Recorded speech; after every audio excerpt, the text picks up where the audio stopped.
Marilah kita berdoa dalam nama Bapa dan Putra dan Roh Kudus. Amin. Amin. Aku hadir di hadapan-Mu ya Tuhan. Terimalah Terimalah hati, hati, pikiran, dan jiwa ragaku. Biarlah aku mendengarkan dan merenungkan sabda-Mu saat ini melalui doa novena Beato Dionysius dan Redemptus. Injil suci menurut Yohanes. Jikalau dunia membenci kamu, ingatlah bahwa ia telah lebih dahulu membenci aku daripada kamu. Sekiranya kamu dari dunia, tentulah dunia mengasihi kamu sebagai miliknya. Tetapi karena kamu bukan dari dunia, melainkan aku telah memilih kamu dari dunia, sebab itulah dunia membenci kamu. Ingatlah apa yang telah kukatakan kepadamu, seorang hamba tidaklah lebih tinggi daripada tuannya. Jikalau mereka telah menganiaya aku, mereka juga akan menganiaya kamu. Jikalau mereka telah menuruti firman-Ku, mereka juga akan menuruti perkataanmu. Tetapi semuanya itu akan mereka lakukan terhadap kamu karena namaku, sebab mereka tidak mengenal Dia yang telah mengutus aku. Demikianlah sabda Tuhan, terpujilah Kristus. Saudara-saudari umat beriman yang terkasih dalam Tuhan kita Yesus Kristus. Bacaan suci yang dikisahkan kepada kita pada kesempatan ini menegaskan bahwa dunia akan selalu membenci Yesus dan murid-muridnya karena sikap ketidaktahuan dan mereka tidak mengenal siapakah Yesus yang hadir dalam hidup mereka. Hal ini jugalah yang dialami oleh Yesus ketika berhadapan dengan orang-orang Yahudi pada masa di mana ia hidup. Menurut bacaan yang dikisahkan kepada kita, mengatakan bahwa apa yang dialami oleh Yesus sebenarnya juga memberikan pesan kepada kita semua sebagai murid-murid Kristus, bahwa pada suatu saat nanti, bahkan pada masa ini, kita akan mengalami seperti yang dialami oleh Yesus. Dan secara khusus, hal ini sudah dialami oleh dua martir gereja yang kita rayakan, yakni Beato Dionysius dan Redemptus, yang secara khusus menjadi martir dari gereja Indonesia.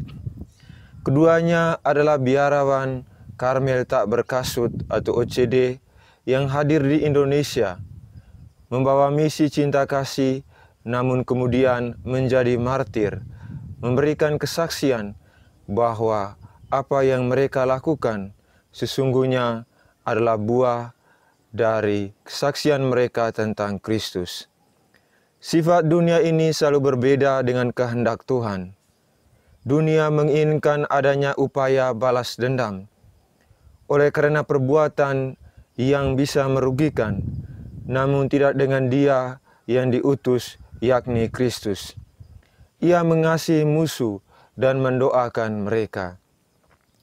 Dalam permenungan ini, saya kira Beato Dionysius dan Redemptus juga turut mengambil bagian, tidak menjadi seperti pribadi yang membalas dendam, yang menyimpan kebencian, tetapi justru di saat-saat terakhir mereka mendoakan para penganiaya mereka.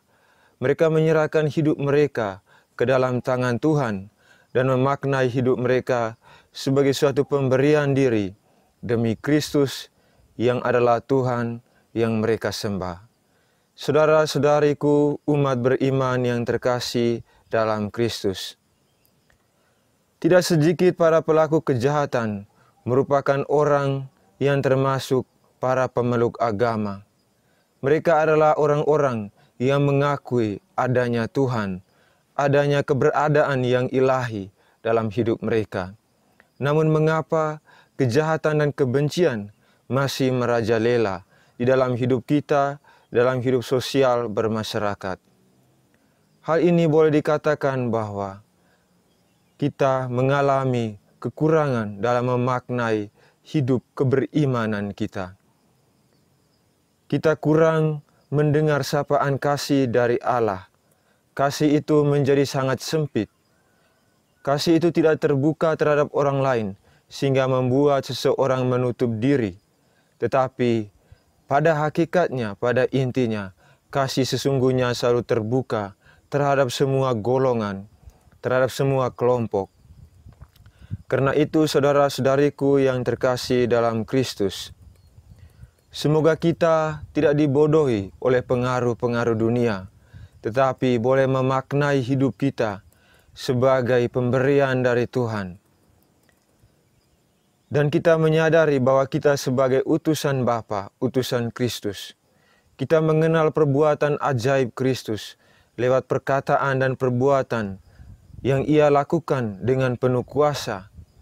Dan kita mengakui keberadaannya sebagai Tuhan. Tetapi mengapa kita membenci dan menolak orang lain yang hadir di tengah-tengah kita? Hal ini memberikan pesan kepada kita bahwa kasih pada hakikatnya selalu memanggil kita untuk kembali kepada Bapa. Namun, dengan mengenal jauh makna dan pilihan hidup kita, kita boleh melihat bagaimana peran Beato Dionysius dan Redemptus yang dengan cinta kasih yang ajaib, yang dengan segala penuh keberanian meneladani Kristus Sang Guru, yang sudah lebih dahulu dibenci, bahkan dibunuh. Dan pada titiknya, mereka kemudian mengakui bahwa setiap pengorbanan, setiap misi dan perutusan membutuhkan pengorbanan. Dan semuanya itu hanya bisa dimaknai jika kita memiliki relasi dan kedalaman kita dengan Yesus Sang Guru kita. Semoga dengan segala keberanian kita boleh memaknai hidup kita, menghidupi apa yang diperintahkan oleh Tuhan, yang diamanatkan oleh Kristus dalam Injil, dalam hidup berkeluarga, hidup bersama dalam masyarakat, dengan semua kelompok, dengan semua golongan, dan memberikan pesan bahwa sekalipun kita dibenci, dianiaya, ditolak, namun kita tetap menaburkan amanat kasih Kristus secara konkret, memaknainya dengan kesaksian hidup, dan dengan demikian kita menjadi buah-buah karya Roh Kudus dalam hidup dan panggilan kita. Saudara-saudariku yang terkasih, semoga kesaksian Beato Dionysius dan Redemptus boleh menjadi inspirasi bagi hidup kita untuk menghidupi kasih di dalam segala situasi, sekalipun kita dibenci dan ditolak. Semuanya itu sulit bagi kita secara manusiawi, tetapi akan memiliki peran dimensi ilahi jika kita boleh menjawabinya itu dengan kelembutan hati. Semoga doa Beato Dionysius dan Redemptus membantu dan menolong kita. Amin. Ya Allah, Putra-Mu telah datang ke dunia untuk menebus dosa-dosa kami. Ia mengalami banyak penderitaan, kesengsaraan, dan penganiayaan sampai wafat di kayu salib.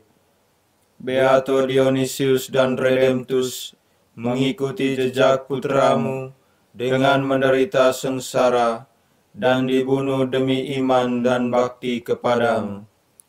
Anugerahkanlah rahmat penyerahan dan iman yang teguh, yang sempurna, sehingga kami tidak meninggalkan-Mu ketika menghadapi penderitaan dan selalu percaya penuh pada perkataan-Mu.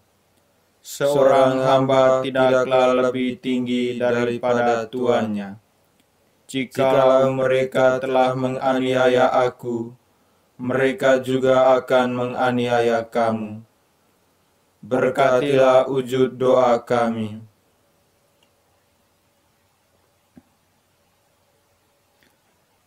Agar kami setia menjadi murid-Mu dengan meneladani semangat kemartiran Beato Dionysius dan Redemptus, demi Kristus Tuhan dan pengantara kami. Amin. Bapa kami yang ada di surga, dimuliakanlah namamu. Datanglah kerajaan-Mu, jadilah kehendak-Mu, di atas bumi seperti di dalam surga.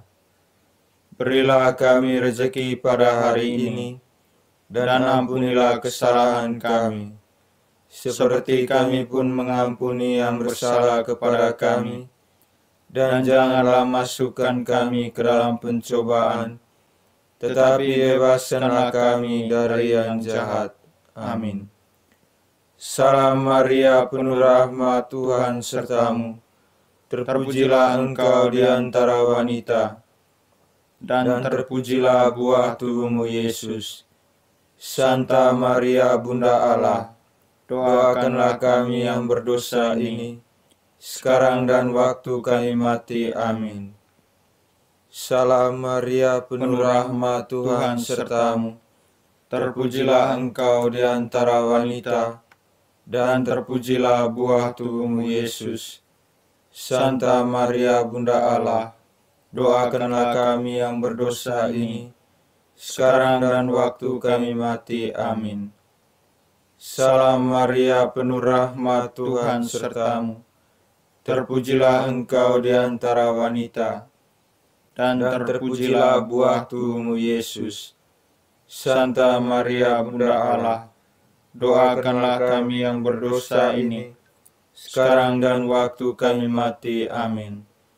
Kemuliaan kepada Bapa dan Putra dan Roh Kudus, seperti pada permulaan, sekarang, selalu, dan sepanjang segala abad. Amin. Beato Dionysius dan Redemptus, doakanlah kami agar mampu menjadi saksi penderitaan Kristus di tengah dunia. Amin. dalam nama Bapa dan Putra dan Roh Kudus. Amin. Amin.